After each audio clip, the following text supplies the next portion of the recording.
আজকে মাইক্রোবায়োলজির একদমই প্রথম চ্যাপ্টার যেটা ভূমিকা, সেটি নিয়ে আমরা আলোচনা করব।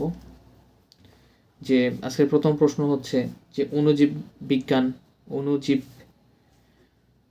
বিজ্ঞান সম্পর্কে লিখো। তো অণুজীবটা মেইনলি কি? অণুজীবটা হচ্ছে যে সকল জীব আমরা কি করতে পারি না, খালি চোখে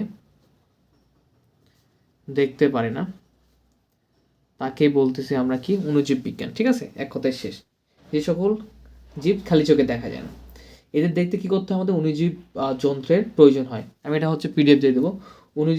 অণুবীক্ষণ যন্ত্রের প্রয়োজন। কি যন্ত্রের প্রয়োজন হয়? অণুবীক্ষণ যন্ত্রের।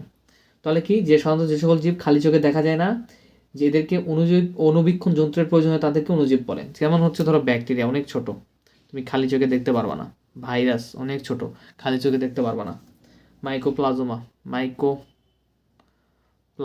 খালি চোখে দেখতে পারবা না। এগুলো হচ্ছে কি আমাদের যে অণুজীব।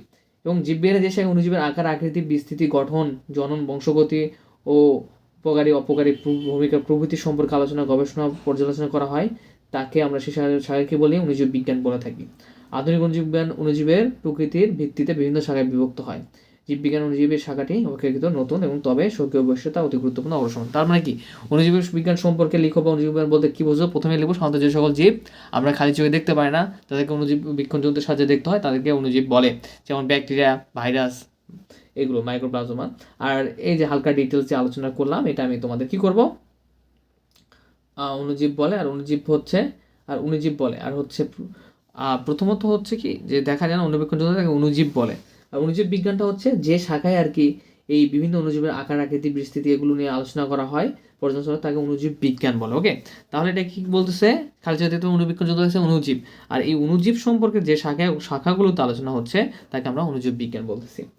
তো ঠিক আছে, তো এর সাথে সাথে আরো 2-3টা কিছু ব্যাখ্যামূলক প্রশ্ন রয়েছে। আজকে তো সবগুলো পিডিএফ দিয়ে দেবো, নেক্সট ক্লাসে সেই বাকি প্রশ্নগুলো নিয়েও আলোচনা হবে ইনশাআল্লাহ। ঠিক আছে, আজকে জাস্ট একটা প্রশ্ন থাকলো, আর একটা প্রশ্নের আর 2-3টা প্রশ্নের পিডিএফ দিয়ে দেবো, আর সেগুলো তোমরা একটু দেখে নেবা। নেক্সট ক্লাসে সেগুলো সম্পর্কে বিস্তারিত আলোচনা হবে। ধন্যবাদ।